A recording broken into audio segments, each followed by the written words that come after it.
बिस्मिल्लाहिर्रहमानिर्रहीम। अस्सलामु अलैकुम नाज़रीन मोहतरम, आप देख रहे हैं आज तक न्यूज़ और मैं हूं समी।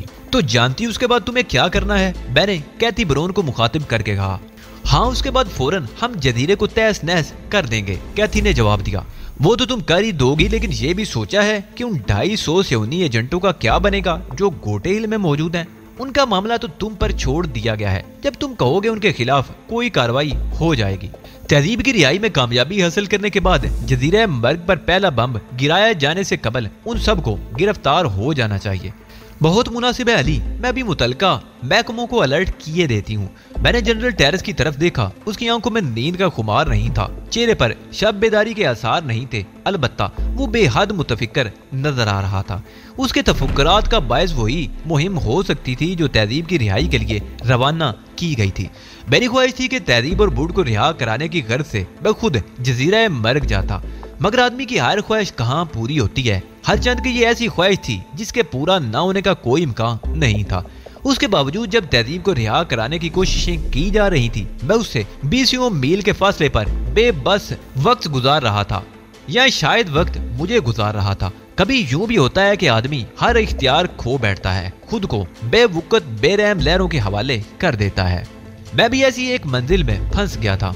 मैंने अपनी बातों से जनरल टेरेस और कैथी ब्राउन को मुतासर करने की जो कोशिशें की थी वो मेरी रिहाई की हद तक बराबर साबित नहीं हो सकी थी, और ना ही मेरी कोशिशें इस हद तक बराबर होने का इम्कान था। मैं खुद को हालात के रहम करम पर ना छोड़ता तो और क्या करता। मैं किसी खुशफहमी में मुतला होने के लिए भी तैयार नहीं था। मुबारक हो अली। 4:45 बजे स्पीकर से कैथी ब्राउन की खुशी से लरजती हुई आवाज उभरी। हमारे कमांडो ने हमें कामयाबी का सिग्नल दे दिया है। मैं खुशी की शिद्दत से उठ खड़ा हुआ। मुझे तफसीलात बताओ क्या थी? मैंने कहा। अभी तफसीलात का इल्म नहीं हो सका अली। तुमने ही तो मना किया था कि बिला जरूरत राब्ता कायम ना किया जाए। हमारे सिग्नल कहीं और भी सुने जा सकते हैं, इसलिए मैंने उन्हें मना कर दिया। कामयाबी की इतला के लिए एक मखसूस सिग्नल मुकर्रर किया गया था और मुझे वो सिग्नल मौसूल हो गया है। जैसे ही मजीद कोई इतला मिली मैं तुम्हें फौरन मुतला करूंगी। और अब मैं मोशे हावर्ड के एजेंटों की गिरफ्तारी के लिए अहकामात जारी कर रही हूँ। ठीक है कहती, लेकिन उनकी गिरफ्तारी बहुत मुनज़्ज़म तरीके से अमल में आनी चाहिए। किसी को इतना मौका ना मिले कि वो हेडक्वार्टर को इतला कर सके। ओके अली डियर, मैं हर मुमकिन एहतियात बरतने की हदायत किए देती हूँ। अब जजीरे मर्ग पर आग और खून का खेल होगा, जनरल टेरेस ने दांत पीसते हुए कहा। जो दूसरे के लिए गड्ढा खोदते हैं उसी में खुद ही गिर जाते हैं। अगर तुम समझ रहे हो कि रैंडल जजीरे पर होगा तो तुम्हारा ये ख्याल गलत है। ताम जजीरे की तबाही से नाकाबिले तलाफी नुकसान पहुंचेगा।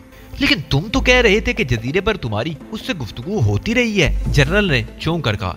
एक बार भी उससे रूबरू मुलाकात नहीं हुई। जब भी बात हुई स्क्रीन और मशीनों के जरिए हुई। वो जजीरे पर होता तो कम अज कम एक बार तो उससे जरूरी मुलाकात हो जाती। ये बहुत बुरा हुआ। इस तरह तो हमारी सारी मेहनत रायगां जाएगी। वो जजीरा उनका अहम तरीन अड्डा है जनरल। जिस आज़ादी से वहाँ काम हो रहा है, इतनी आज़ादी तूने तला बीब में भी मयसर नहीं आ सकती। वहाँ जो भी कदम उठाया जाएगा ला मुहल्ला दुनिया वालों के इल्म में जरूर आएगा, जबकि यहाँ किसी किस्म की दखल अंदाजी का खतरा नहीं था। मुकम्मल यकसोई और आज़ादी से वो जो चाहे कर रहे थे। मैं यकीन से कह सकता हूँ कि उस एक महाद पर अगर हमें कामयाबी हासिल हो गई तो उसका मतलब ये होगा कि हमने उन्हें कम अज कम 10 साल पीछे धकेल दिया है। लेकिन अभी लीग वन का मसला तय होना तो बाकी है, जनरल ने कहा। मालूम नहीं वो जजीरे पर ही है या।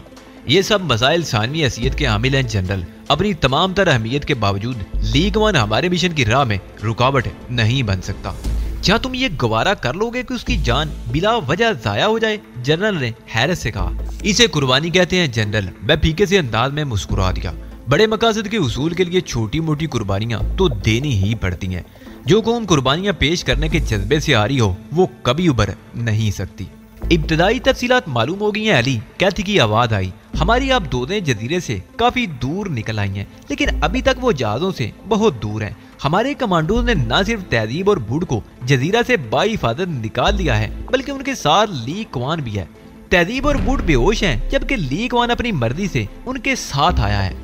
ओह, वो दोनों बेहोश क्यों हैं? मैंने मुस्तरिबाना अंदाज में कहा। क्या उन्हें वहां से निकालने के दौरान कोई ये प्रोग्राम में शामिल था अली कि उन्हें सोते ही में बेहोश कर दिया जाएगा? वजह यह थी कि जजीरे पर एक लम्हा भी जाया नहीं किया जा सकता था। ठीक है, मैंने इत्मीनान का सांस लिया। जजीरे पर कोई दुश्वारी तो पेश नहीं आई। जो कुछ मुझे मालूम था मैं तुम्हें बता चुकी हूँ, कैथी ने कहा। अब दोस्तों से मेरा बराह रास्त राब्ता नहीं, पैगामात पहले हमारे जहाजों पर मौसूल हो रहे हैं और वहाँ से मुझे डायरेक्ट किए जा रहे हैं। और ईगल के एजेंटों की गिरफ्तारी के लिए तुमने क्या इकदाम किए? अब से ठीक 1 घंटे बाद उन सबको बैक वक्त गिरफ्तार कर लिया जाएगा, कैथी ने कहा। उस मकसद के लिए टीमें तश्कील दे ली गई हैं, लेकिन ये बहुत बड़ा कदम होगा। मोशे हावर्ड के लिए यकीनन ये बहुत बड़ा सदमा होगा, लेकिन उसने जो किया है सिर्फ उसका इंतकाम लेने के लिए ये सब कुछ बहुत नाकाफी है। ओह, मैं ये नहीं कह रही थी, दरअसल वो फहरिस्त इतनी तवील थी कि हम गौर नहीं कर सकते। उसमें बाद ऐसे नाम भी शामिल हैं जिन पर हाथ डालना आसान नहीं होगा। क्या मतलब? मैं चौंक पड़ा। जनरल टेरेस के कान भी खड़े हो गए। उस फहरिस्त में 9 ऐसे अफराद हैं जो गोटेल के बासर लोगों में शुमार किए जाते हैं। उन 9 में से 5 तो सियासतदां हैं जो हुकूमत के आला ओहदों पर फायद हैं, एक सनतकार है और एक साइंसदां भी है। मेरे लिए इंकशाफ किसी धमाके से कम नहीं था। डेविड रेयान की फराम करदा फहरिस्त तफसील से देखने की मुझे मोहलत नहीं मिली थी। मैंने तो उस फहरिस्त पर सरसरी नजर डाली थी। यही मामला जनरल टेरेस का भी था। वो एक एक नाम गौर से पढ़ता, तब भी उस पर ये इसरार मुनकशिफ हो सकते थे जिनका ऐलान अभी अभी कैथी बरोन ने किया था। तुम इस हकीकत से कब आगाह हुई कि उस फहरिस्त में 9 ऐसे लोग भी हैं? मैंने पूछा।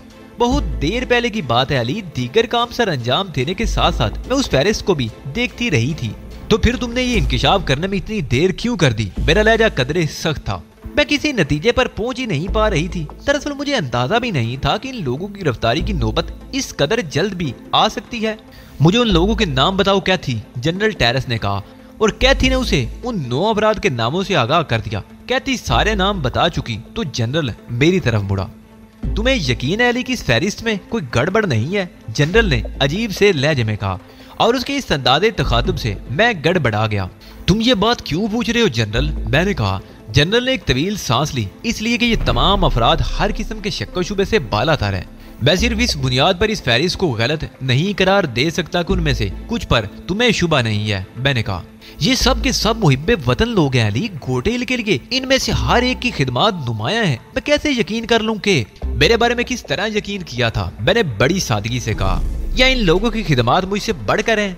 जनरल सोच में डूब गया। चंद लम्हों बाद सर उठाकर बोला, क्यों ना इनकी गिरफ्तारी मौखर कर दी जाए? नहीं, मैंने नफी में सारी लाया। अगर तुमने ऐसी हमाकत करने की कोशिश की तो इनमें से एक भी तुम्हारे हाथ नहीं आएगा, और अगर उनमें से कोई एक मुजरिम भी साबित ना हो सका तो क्या होगा? जनरल ने मेरी आंखों में देखते हुए कहा, कोई फर्क नहीं पड़ता। मैंने बेपरवाही से कहा, उनसे माजरत की जा सकती है। हम में से कौन है जो गलतियां नहीं करता? तुम समझने की कोशिश क्यों नहीं करते अली? जनरल ने मुस्तरिबाना अंदाज में कहा। बगैर किसी मजबूती के इतना बड़ा कदम उठाने पर हुकूमत की बुनियादें भी हिल सकती हैं। हिल जाने दो, मैंने उसीले लहजे में कहा। फिर कैथी को मुखातब करते हुए बोला, मैं तुम्हें हुक्म देता हूँ कैथी कि उनमें से एक को भी ना छोड़ा जाए, ख्वाह उसका अंजाम कुछ ही क्यों ना हो। हुक्म की तामील होगी आली जहां। कैथी ब्राउन के लहजे में शोखी थी। अगर इजाजत हो तो बंदी ट्रांसमीटर पर बात कर ले। इशारा मौसूल हो रहा है। फिर कैथी मेरे जवाब का इंतजार किए बगैर गालबन ट्रांसमीटर पर गुफ्तगू करने लगी थी। तुम गोटेल के स्याह और सफेद के मालिक हो अली। इस कैद खाने में भी तुम जो हुक्म जारी करोगे वो मेरे हुक्म पर बारी होगा। तुम इसके मुस्तहिक भी हो, इसलिए कि जनरल टेरेस को इस मुकाम तक पहुंचाने वाले भी तुम हो, और गोटेल की तकदीर भी तुमने ही बदली है। लेकिन मैं समझता हूँ कि तुमने अभी अभी जो हुक्म दिया है वो ज्यादती पर मबनी है। इतने इज्जतदार लोगों पर मैं इस बिना पर हाथ नहीं डालना चाहिए कि उनका नाम किसी ऐसी फहरिस्त में शामिल था जिसकी तस्दीक का भी हमारे पास कोई जरिया नहीं है। जिन अफराद के लिए तुम परेशान हो, क्या उनकी हुब्बुल वतनी पर यकीन है तुम्हें? मैंने जनरल को घूरते हुए कहा। बहुत ज्यादा, जनरल ने कहा। अगर गोटेल पर कोई बुरा वक्त आ पड़े और उस साड़े वक्त में उनसे कोई कुर्बानी तलब की जाए तो क्या ये लोग तैयार हो जाएंगे? बिल्कुल, जनरल ने बिला तामिल कहा। माजी में भी ऐसी मिसालें मौजूद हैं और मुझे यकीन है कि मुस्तकबिल में भी ये किसी किस्म की कुर्बानी देने से जरेग नहीं करेंगे। फिर तो मामला बहुत आसान हो गया जनरल। उन्हें गिरफ्तार करने की बजाय उन्हें पहले पूरी सूरत हाल से आगाह कर दिया जाए और उसके बाद उनसे दरख्वास्त की जाए कि सूरत हाल की नजाकत के पेश नजर खुद को रजाकाराना तौर पर गिरफ्तारी के लिए पेश कर दे। अगर वो बेगुनाह साबित हुए तो उनकी इज्जत पर कोई हरफ नहीं आने दिया जाएगा। अच्छा है, इस बहाने उनका इम्तिहान भी हो जाएगा। जनरल हैरत से मुझे देखने लगा, फिर उसके होंठों पर मुस्कुराहट नमूदार हुई जो बदतदरीज बढ़ते बढ़ते कह में तब्दील हो गई। तुम भी कमाल के आदमी हो अली, उसने कह के जब्त करने की कोशिश करते हुए कहा। किस कदर नाजुक मामले का कितना आसान और सादा हल पेश किया। वाकई तुम बहुत तेज रफ्तारी से सोचते हो। कमांडोज इंचार्ज से राब्ता हो गया है अली, कैथी की आवाज आई। वो लोग बहरी जहाजों में पहुंच गए हैं। तुमसे मैं इंचार्ज की बराह रास्त बात कराती हूँ। 1 मिनट कैथी, जनरल टेरेस ने तेजी से कहा और उसे उस तजवीज से आगाह कर दिया जो 9 मुअज्जद अफराद की गिरफ्तारी के लिए पेश की गई थी। कैथी ने उस तजवीज पर अमल करने की हामी भरी और फिर कमांडोज के इंचार्ज से राब्ता मिला दिया। खुदा के फजलो करम से हम कामयाब लौटे हैं जनाब, इंचार्ज ने कहा। जितनी एहतियात इंसान के बस में हो सकती थी वो हमने की और अल्लाह को शुक्र है कि जजीरे पर किसी से हमारा टकराव नहीं हुआ। आपके फराम करदा नक्शे की वजह से हमारा 1 मिनट भी जाया नहीं हुआ और हम साहिल से मादाम तहजीब के काटेज तक सिर्फ 20 मिनट में पहुंच गए। हमने ये सारा सफर महज एहतियात के पेश नजर सीने के बल रेंगते हुए तय किया था। आप तो जानते होंगे कि कमांडो जब किसी खतरे में घिरकर रेंगते हुए सफर करते हैं तो जरा सी सिरसराहट भी पैदा नहीं होने देते। लेकिन हैरान कुन बात यह थी कि अभी हम मादाम के काटेज में दाखिल भी नहीं होने पाए थे कि वो बूढ़ा हमारे सरों पर पहुंच गया। अगरचे हमें उसके बारे में पहले से बता दिया गया था, लेकिन उसके बावजूद हम खौफजदा हो गए। हमें उसके बारे में मालूम ना होता तो हम यकीनन उससे उलझ जाते और उसके बाद मालूम नहीं क्या होता। मुझे तो वो बूढ़ा बिल्कुल बेखबर लगता है जनाब, ताहम वो बेहद बुरी इसरार है। हमें उसकी आमद का एहसास ही नहीं हो सका और जहां तक मेरा अंदाजा है उसने जानबूझकर हमें अपने वजूद का एहसास दिलाया था।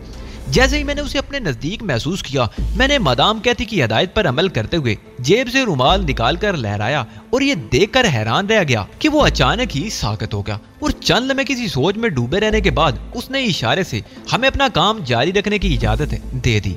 हम कॉटेज के अंदर दाखिल हुए और प्रोग्राम के मुताबिक मादाम तहजीब और मिस्टर बुड को क्लोरोफार्म सुंगाकर बेहोश कर दिया। बूढ़ा इसी दौरान खामोश तमाशाई बना रहा था। वापिस होते वक्त हमने इशारे से उसे अपने साथ चलने की दावत दी जो उसने कबूल कर ली। उस बूढ़े का नाम ली क्वान है और वो मेरा उस्ताद है। इस वक्त वो कहाँ है? वो जंगी बहरी जहाजों को देख देख कर यूं खुश हो रहा है जैसे उसने जिंदगी में पहली बार जहाज की शक्ल देखी हो। जहाज का पूरा अमला परेशान है जनाब। ये जंगी जहाज है और उसके अंदाज से ऐसा लग रहा है जैसे आज ही जहाज के हर हिस्से का मुआयना करके छोड़ेगा। वो दुश्मन का आदमी है जनाब और उसे इतनी ढील नहीं दी जा सकती। क्या तुमने सुना नहीं कि वो मेरा उस्ताद है? मैंने खुश्क लहजे में कहा। उसे उसके हाल पर छोड़ दो, बल्कि उससे मेरी बात करा दो। और हाँ, तहजीब और बुड कहाँ है? उन्हें होश में आने में वक्त लगेगा। ली क्वान से मैं आपकी किस तरह बात कराऊं? वो तो हमारी किसी बात पर कान ही नहीं धर रहा। उसे बताओ कि मैं उससे बात करना चाहता हूँ। अगर वो इस पर तैयार ना हो तो कोई बात नहीं, लेकिन ख्याल रखना कि कोई उसे रोकने टोकने की कोशिश ना करे। चंद मिनट इंतजार कीजिए जनाब। मालूम नहीं वो इस वक्त जहाज के किस हिस्से में होगा। मैं उस तक आपका पैगाम भिजवाता हूँ। कहीं ऐसा ना हो कि वो जंगी जहाजों के बारे में मालूमात दुश्मनों तक पहुंचा दे। जनरल टेरेस ने धीमी आवाज में मुझसे कहा। वो मशीनों से चिढ़ने वाला आदमी है जनरल। उसकी समझ में ही कुछ नहीं आएगा तो मालूमात वो क्या खाक फराम करेगा? जनरल ने बेबसी से शाने उचकाए और खामोश हो गया। अंदाज ऐसा था जैसे मैंने कोई अनहोनी बात कह दी हो। मैंने भी उसे यकीन दिलाने की कोशिश नहीं की। ली क्वान से बात करने के लिए मुझे ज्यादा इंतजार नहीं करना पड़ा। 1.5 मिनट बाद मैंने उसकी आवाज सुनी। वो कमांडो इंचार्ज से झगड़ रहा था।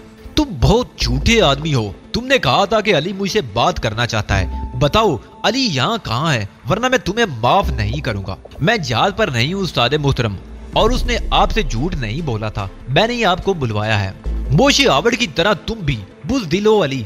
तुमने मेरे नाम को खराब किया है। तहजीब को रिहा कराने के लिए तुम्हें खुद आना चाहिए था, लेकिन तुम तो कहीं चूहे के बिल में घुसकर बैठ गए हो। जवाब में मुझे ली क्वान को बताना पड़ा कि मुझ पर क्या आफताब पड़ी है। क्या तुम जनरल टेरेस को बता नहीं सकते थे कि हकीकत क्या है? ली क्वान ने गुस्सीले लहजे में कहा। मैं उसे बता चुका हूँ ली क्वान, लेकिन जाहिर है वो मेरे कहने पर तो यकीन नहीं कर सकता और इस हकीकत को साबित करना मेरे इम्कान से बाहर है। उससे मेरी बात कराओ, मैं उसे हकीकत से आगाह करूंगा। वो अजीम ली क्वान की बात रद्द नहीं कर सकेगा। मैंने बुखलाकर जनरल टेरेस की तरफ देखा और जनरल टेरेस जल्दी से बोल पड़ा। अली की ज़बानी तुम्हारी तारीफें सुन सुनकर मैं तुम्हारा मुतकिद हो गया हूँ ली क्वान। क्या तुम मुझे शर्फ मुलाकात बख्शोगे? अली को छोड़ दो जनरल, ली क्वान ने धमकी अमेज लहजे में कहा। यह महज उसकी शराफत है कि वो तुम्हारी कैद में है, वरना उसे उसकी मर्जी के खिलाफ कैद करना किसी के बस की बात नहीं है।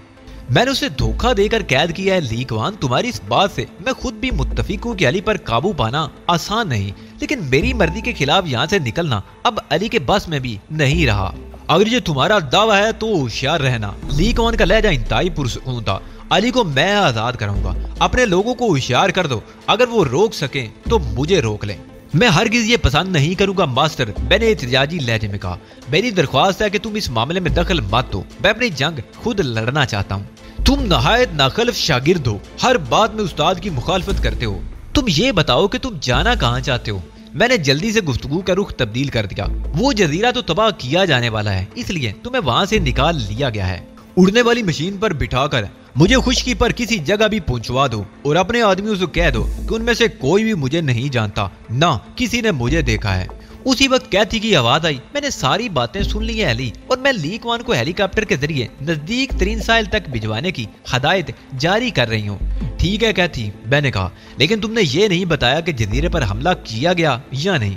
अब से ठीक 10 मिनट बाद बैरिया की जहाज चारों तरफ से जजीरे पर हमला शुरू कर देंगे। फिजाइया भी उन हमलों में बैरिया से ताउन करेगी। मैं अब भी यही कहूंगा कि फिजाइया को उस हमले में शामिल होना मुनासिब नहीं। अगर तुम लोगों ने ये तय कर ही लिया है तो इतनी एहतियात बरतना कि त्यारे जजीरे से दूर ही रहें। मुझे अंदेशा है कि जजीरे के ऊपर से गुजरने वाला तैयारा किसी न किसी तरह तबाही से दो चार हो जाएगा। इस तरक्की याफ्ता दौर में बमबारी नहीं की जाती अली, जनरल टेरेस ने कहा। बम्बों की जगह मिसाइलों ने ले ली है। बस मैं यही चाहता हूँ कि जजीरे से दूर रहकर हमला किया जाए, मैंने मुतमईन होते हुए कहा। 10 मिनट बाद कैथी बरून ने जजीरे पर हमले की खबर दी। हमारे जंगी, बैरी और हवाई जहाजों ने जजीरे पर मिसाइलों की बारिश कर दी है अली, कैथी पुरजोश अंदाज में कह रही थी। तुम्हारे अंदेशे बेबुनियाद साबित हुए। जजीरे से बराए नाम मुजामत भी नहीं की गई।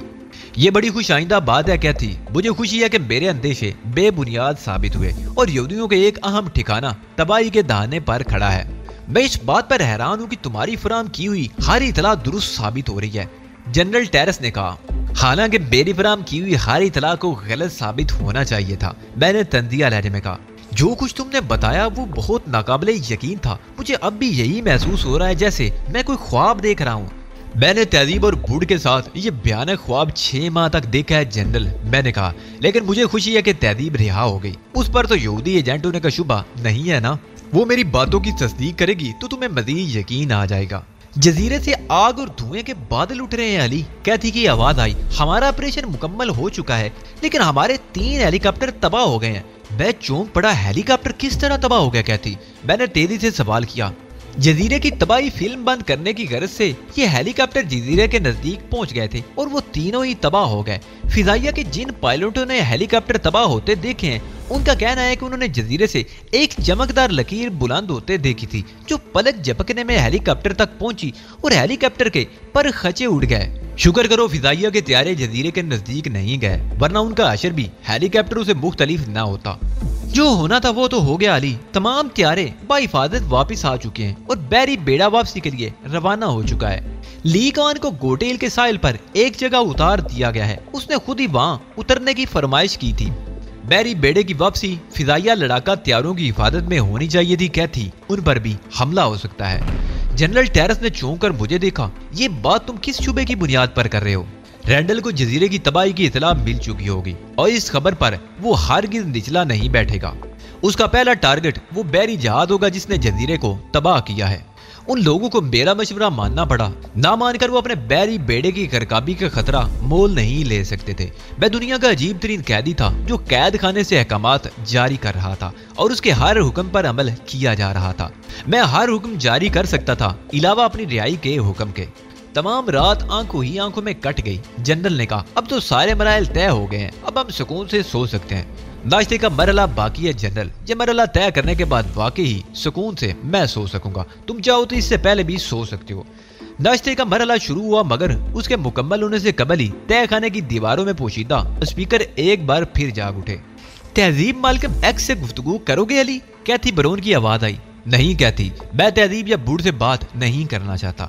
मेरी बात मानो तो उन्हें मेरी मौजूदा सूरत हाल के बारे में भी बताना मत, ख्वाह मुख्वाह वो अफसुर्दा हो जाएंगे। ये फैसला करने में तुमने बहुत देर कर दी अली। तहजीब और बूढ़ मेरे पास मौजूद हैं और मैं उन्हें सब कुछ बता चुकी हूँ। कहती ठीक कह रही है अली, तहजीब की बुझी बुझी आवाज आई। मुझे यहाँ पहुंचने में बहुत देर हो चुकी है और मैं इस नतीजे पर पहुंची हूँ कि जनरल टेरेस ने हालात के तहत जो कुछ किया है इससे बेहतर कुछ नहीं किया जा सकता था। तुम्हारी खातिर वो अपनी जान की कुर्बानी पेश कर रहा है जबकि उसका अपना कोई कसूर नहीं है। और मैं कैथी ब्राउन की अजमत और हौसले को सलाम करती हूँ जिसने वो फैसला किया जो दुनिया की कोई बीवी नहीं कर सकती थी। कैथी के इस हौसले को मद्देनजर रखते हुए मैंने फैसला किया है कि मैं भी तुम पर सब्र कर लूं। मैं सन्नाटे के आलम में तहजीब के मुंह से निकले हुए अल्फाज सुन रहा था। जिस मजबूती का उसने मुजाहरा किया मैं उससे इसकी तवक्को नहीं कर सकता था। खरबूजे को देखकर खरबूजे ने रंग पकड़ दिया था। कैथी ब्राउन को देखकर तहजीब भी गुमराह हो गई थी। जनरल टेरेस और कैथी ब्राउन की तरह अब वो भी मुझसे मेरी बेगुनाही के सबूत की तलबगार थी। मैं एक बेबस और बेयारो मददगार शख्स बनकर रह गया था। अब तो करीब तरीन हस्ती भी मुझसे मुतनफर हो गई थी। अब जिंदा रहने का कोई फायदा भी नहीं था। मैं मुतमईन था कि मैंने यहूदियों पर जो ज़रबें लगाई हैं वो बहुत काफी हैं। एक तनहा आदमी इससे ज्यादा और कर भी क्या सकता है। और मैं गैर मुतमईन भी था कि दुनिया से रुखसत होते वक्त तहजीब की नजरों में मेरी हैसियत एक दुश्मन की सी होगी। बरसा बर्स की काविशों पर चंद लम्हात हावी आ गए थे। वो चंद अल्फाज ज्यादा मोतबर ठहरे थे जो मैंने एक बड़े मकसद के उसूल के लिए अदा किए थे। कोई मुझ पर यकीन करने के लिए तैयार नहीं था। हर शख्स सबूत का ख्वाह था। मुझे हर शख्स की नहीं सिर्फ तहजीब की परवाह थी जिसने अभी अभी अपना फैसला सुनाया था। कैथी ब्राउन और जनरल टेरेस हमारे मौसनों में से हैं तहजीब। मुझे खुशी है कि तुमने उनके नक्शे कदम पर चलने का फैसला किया। मैं तुम्हारे फैसले को दिलो जान से कबूल करता हूँ तहजीब। मैं तुम्हें अच्छी तरह समझती हूँ अली। अब तुम अपनी चरब जबानी से काम लेकर बचने की कोशिश करोगे। कैथी पर तुम्हारी बातें अच्छा खासा असर कर चुकी थी मगर अब मैं आ गई हूँ। कैथी ब्राउन को तुम्हारी लच्छेदार गुफ्तगू के जाल में नहीं फंसने दूंगी। लेकिन मैं बहरहाल अब भी अपने इस मौकफ पर कायम हूँ कि अली को रियायत मिलनी चाहिए। कम अज कम इतनी रियायत देने में तो कोई अर्ज नहीं है कि अली का इलाज कराया जाए। अगर दुआओं के जरिए किसी के नजरियात तब्दील किए जा सकते हैं तो इसका तोड़ भी तो किया जा सकता है।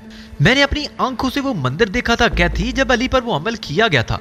वो मंदिर कभी नहीं भूल सकती मैं। अली को एक अजीब किस्म की कुर्सी से जकड़ दिया गया था।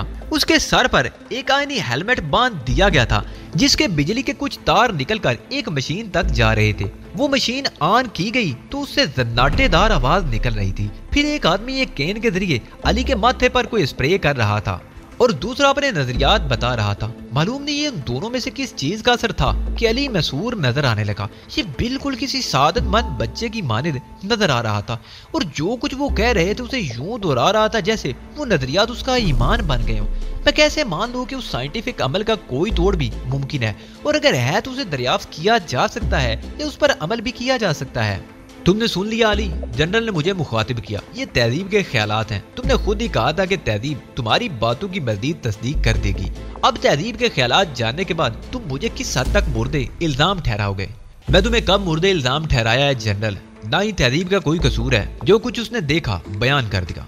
बहुत होशियार रहने की जरूरत है जनरल। तहजीब की आवाज आई। इसकी गुफ्तगू बज़ाहिर बड़ी बेजरर नजर आती है लेकिन गैर महसूस तरीके पर आदमी इसका शिकार हो जाता है।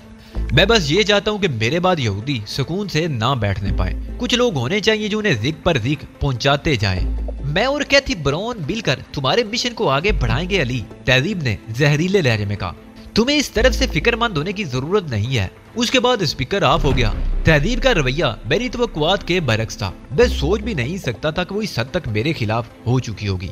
मेरे जजीरे से रवानगी तक तो उसका ये रूप नहीं था। शायद उसे कैथी ने भड़का दिया था लेकिन ये नजरिया भी दिल को नहीं लगता था। कैथी तो खुद मेरे हक में बोल रही थी। फिर इस इनकलाब की क्या वजह थी मैं समझ नहीं सका। और फिर बुढ़ भी तो था। उसने तो मुझे मुखातिब करने तक की जहमत नहीं की थी। क्या वो भी मुझसे बदन हो गया था? मैं बुरी तरह मुजरिब हो गया। सारी दुनिया मुझसे बदन हो सकती थी मगर बुढ़ नहीं हो सकता था। वो तो बेवाम का गुलाम था। मुमकिन है वो भी तहजीब के जेर असर होने की वजह से कुछ ना बोल सका हो। मैं इस शराब के आलम में उठकर टहलने लगा। कुछ देर तो जनरल खामोशी से मुझे देखता रहा। फिर वो उठकर मेरे नजदीक आया और मेरे जाने पर हाथ रखकर बोला, खुद को हल्कान करने से फायदा सब कुछ ज़हन से झटक दो। मैं बड़ी तलखी से मुस्कुराया कि आखिरी वक्त में अपना मुहासबा भी ना करूं, ये हिसाब भी ना करूं कि मैंने क्या खोया और क्या पाया। तमाम मसाइब सिर्फ उस वक्त तक होते हैं जब तक जिस्म और रूह का रिश्ता कायम है, जनरल ने नासियाना अंदाज में कहा। तुम्हें नींद आ रही होगी जनरल, मैंने बेरुखी से कहा। जाओ और जाकर सो जाओ। हम एक ही कश्ती के सवार हैं मेरे दोस्त, जनरल ने मगमूम लहजे में कहा। मरते दम तक मुझे तुम्हारा साथ निभाना है, तुम्हें छोड़कर मरने के लिए कैसे चला जाऊं। मुझे गुस्सा मत दिलाओ जनरल, हम एक कश्ती के मुसाफिर किस तरह हो सकते हैं। रुसवा होकर मरना मेरा मुकद्दर है और तुम, मैंने बिफरे हुए अंदाज में कहा, तुमने खुद को इज़हार कुर्बानी का पैकर बना लिया है। अली ये तुम क्या कह रहे हो? मैं तुम्हें अपना दोस्त, यही तो तुम्हारा कमाल है जनरल। मैं जहरीले अंदाज में मुस्कुराया। तुम दोनों तरफ से अच्छे बन गए और मुझे तुमने इस हद तक बेबस कर दिया कि मैं अपनी सफाई में कुछ साबित भी नहीं कर सकता। अगर तुम ये समझते हो अली, तो मैं तुम्हारी रिहाई का हुक्म देने को तैयार हूँ। मैंने एक बुलंद कहकर लगाया, गोया जो कुछ मैंने कहा है तुम उसे साबित कर देने पर तुल गए। क्या मतलब? मैंने कहा था कि तुम हर तरफ से अच्छे रहना चाहते हो। अब मुझे मेरी रिहाई की बात करके तुम यही चाहते हो ना कि मेरा दिल तुम्हारी तरफ से साफ हो जाए। लेकिन मैं अहमक नहीं हूँ जनरल। अब अगर तुम कोई हुक्म दोगे भी तो उसकी कोई वक़्त नहीं होगी। तुमने जो अहमकाना हरकतें की हैं उसके बाद कौन तुम्हारी बात मानेगा। उस वक्त मेरे अंदर कुछ और था अली, इसलिए मैंने सख्ती से ये हुक्म दिया था कि ख्वाह मैं ही क्यों ना कहूँ, तय खाने का रास्ता ना खोला जाए। मैं जानता हूँ जनरल कि वो कुछ और क्या था, मैंने कहा। वो जनरल चौंक कर मुझे देखने लगा। तुम्हें क्या मालूम था कि मैंने इतने सख्त अहकामात क्यों जारी किए? मैं बच्चा नहीं हूँ जनरल, मैंने तल्खी से कहा। तुम्हें खदशा था कि मैं तुम पर तशद्दुद करके तुमसे अपनी मर्जी की कोई बात भी कहलवा लूंगा। मुमकिन है तुमने ये भी सोचा हो कि मैं तुम्हें हलाक करके तुम्हारी आवाज में तुम्हारे आदमियों को अपनी मर्जी के अहकामात दूंगा और यहाँ से बच निकलूंगा। जनरल टेरेस के चेहरे पर खूफत के आसार नजर आए। क्या मुझे ये एहतियाती तदाबीर इख्तियार नहीं करना चाहिए थी अली? उसने झीमते हुए अंदाज में कहा।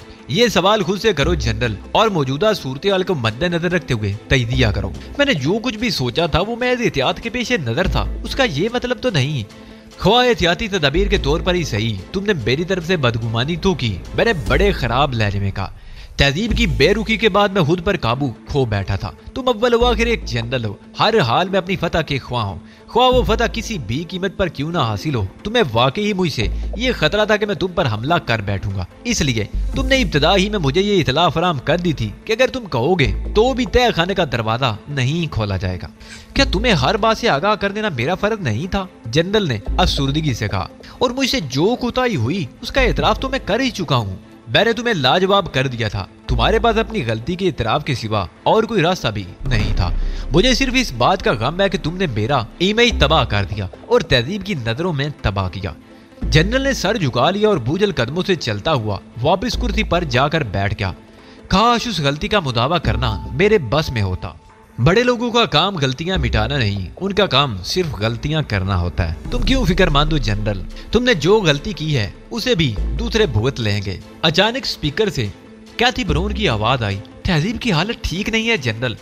जनरल चौंक कर उठ खड़ा हुआ। तुम ये इतला मुझे क्यों दे रही हो? क्या डॉक्टर कहीं मर गया है? ये मामला डॉक्टर के पास का नहीं है जनरल। तहजीब को जज्बाती सदमा पहुंचा है। तो जज्बाती सदमा पहुंचने का ये मतलब तो नहीं होता कि उसे उसके हाल पर छोड़ दिया जाए। जनरल ने कहा। फौरन डॉक्टर को तलब करके उसका मुआयना कराओ। तहजीब बेहोश हो गई है जनरल, वो नाकाबिले बर्दाश्त जान से दो चार हुई है, लेकिन थोड़ी देर पहले तो उसने हमारे इक़दामात से इत्तफाक किया है। अब उसे क्या जज्बाती सदमा पहुंच गया? क्या तुम नहीं जानते जनरल कि वो अली पर जान छिड़कती है? क्या तुम्हारे ख्याल में अली को जिंदा दरगोर करने की खबर सुनकर वो खुश हुई होगी? जो कुछ उसने जबान से कहा है मैं तो उसको दुरुस्त समझूंगा। मुझे क्या मालूम कि उसके दिल में क्या है? जनरल ने बेबसी से कहा। तुम ठीक ही कह रहे हो जनरल, इसलिए कि तुम महज एक जनरल हो। तुम्हें क्या मालूम कि जज्बात क्या होते हैं? जिसका वास्ता उम्र भर इंसान नुमा मशीनों से रहा हो उसकी समझ में ये बातें आ भी नहीं सकती। जनरल की मुठियां भींच गई। मैं तो बेहिस सुना, उसने गुस्सीले लहजे में कहा। लेकिन तुम तो इन बातों को समझती हो, फिर तुमने तहजीब तक ये इतला क्यों पहुंचाई थी? सिर्फ इसलिए कि वो हमारी दोस्त है जनरल, और मैं किसी मसलत के तहत भी उसे बेखबर नहीं रख सकती थी। जो बात कल उसके इल्म में आना थी वो मैं आज ही क्यों ना बता देती। तुम तो अली के साथ अपनी जान देकर हर झंझट से छूट जाते। जवाबदेही तो मुझे करनी होगी। मैं उसे क्या बताती कि मैंने उसे बुरे हालात से क्यों मुतला नहीं किया।